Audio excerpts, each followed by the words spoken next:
Buenos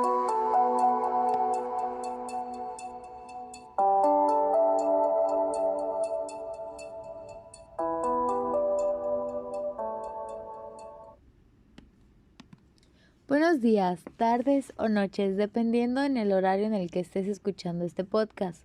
Me presento por si es primera vez que me escuchas. Me llamo Nicole Guerola Verástegui y bueno, en este capítulo hablaremos sobre las acciones, el derecho de acción y mencionaremos algunas características del proceso romano, las etapas que tuvo, entre otras cosas. Así que toma asiento, ve por un café y disfruta de este episodio. Comencemos. Para comenzar, dejaré muy en claro qué es la acción. La palabra acción proviene del latín actio. Es un sinónimo de actus y alude a los actos jurídicos.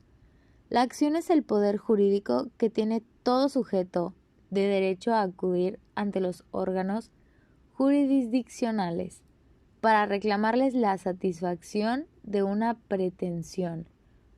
Los elementos de la acción son los sujetos, el objeto y la causa, o también conocida como invocación de un presunto derecho.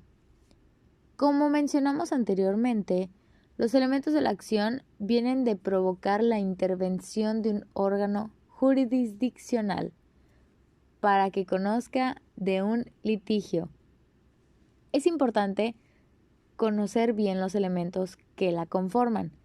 Y volvemos a mencionarlos, que son los elementos de la acción, son los sujetos, el objeto y la causa. En los sujetos se divide en dos, el activo y el pasivo. En el activo es quien ejerce el derecho de acción en caso del derecho civil. El sujeto activo es el actor. En cambio, en el sujeto pasivo es la persona contra quien el actor ha iniciado el proceso, es decir, el demandado. Mientras que en el objeto es el efecto que pretende como consecuencia del derecho de acción. La causa o invocación de un derecho presunto es que el actor pretende probar al juez el fundamento de acción. Existen varias clasificaciones de las acciones. Por tipo de resolución, demanda según sea declarativas, constitutivas, de condena, ejecutivas, cautelares. Por el tipo de interés que se busca proteger, las particulares, las públicas, las colectivas, de grupo, las de por el derecho subjetivo material, que pretenden hacer valer que éste se reclame las acciones penales, civiles, mercantiles, de amparo, de agraria, laboral, entre otras. Hay diversas clasificaciones de las acciones de acuerdo a diversas clasificaciones doctrinales y legislativas. Se dividen en acciones reales y personales. Estas a su vez se dividen en acciones de condena declarativas, constitutivas, cautelares y ejecutivas. En este apartado nos centraremos en las acciones de carácter civil. Para ello planteamos una clasificación básica y con tal propósito habrá que distinguir entre dos tipos de acciones, personales y reales, estando ambas vinculadas directamente con la clase del derecho que se hacen valer en el proceso. Las acciones personales se fundan en derechos personales, que en la palabra de Efraín Motor Salazar son aquellos que relacionan directamente con la persona misma y que le están íntimamente unidos. Se les llama también personalismos. Son inherentes al sujeto. Esto quiere decir que el sujeto no puede desprenderse de ellos, porque por su naturaleza están unidos a él y que no son transmisibles. Por lo tanto, las acciones personales son aquellas que recaen sobre derechos inherentes a la persona. Un ejemplo de acción personal es aquella que ejerce una persona en relación a la guarda y custodia de un menor de edad. Muy interesante, ¿no? También en las acciones reales, por lo contrario, estas acciones se fundan en derechos reales o patrimoniales, que por su parte, motu salazar se trata de la facultad que concede a la persona un poder directo e inmediato sobre una cosa para disponer y gozar de ella, con exclusión de los demás, y que trae para los que no son titulares del derecho la obligación de abstenerse de perturbar al titular en el goce del mismo. Un ejemplo de las acciones reales, según nuestra legislación, son reivindicatoria, plenaria de posición publiciana, mismas que guardan relación estrecha con derechos reales, tales como la propiedad o la posesión, por mencionar algunos. Pero bueno, terminamos con el tema de las acciones. Ahora mencionaré algunas características del proceso romano.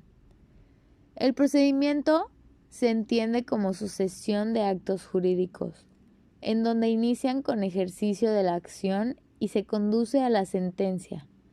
Hay 3 procedimientos civiles. El procedimiento de las acciones de ley, cuya vigencia se remota a los orígenes del proceso arcaico, anterior a las 12 tablas, y se utilizan hasta la mitad del siglo XI a.C. La segunda vendría siendo el procedimiento formulario. Coexistió en parte con el procedimiento de las legis actiones. Y por último, el procedimiento extraordinario. Extraordinaria cognitio. Existió en Roma e Italia a partir de Augusto y Adriano. Este procedimiento formulario fue suprimido por una construcción de los emperadores Constantino y Clemente del año 342, en donde se consideraban las fórmulas alambicadas y sutiles en el procedimiento cognitorio, que el único existente.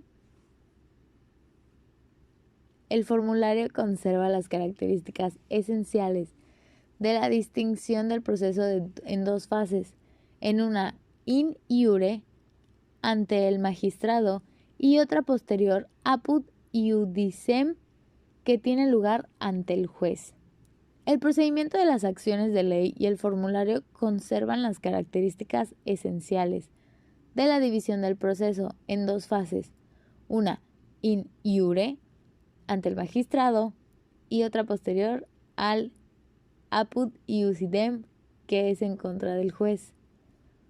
Esto sucedió en el siglo IV después de Cristo.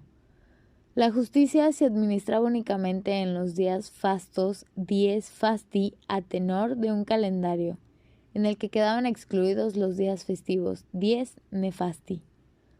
El idioma procesal era el latín, aunque ya en el siglo IV comenzó a usarse el griego. El demandante o actor debía ejercitar su acción e iniciar en este modo de proceso ante un magistrado competente. La competencia de un magistrado venía determinada en principio por la pertenencia y una circunscripción territorial del demandado. Durante el Imperio Romano tuvo el procedimiento de pasar a ser inquisitivo a secreto.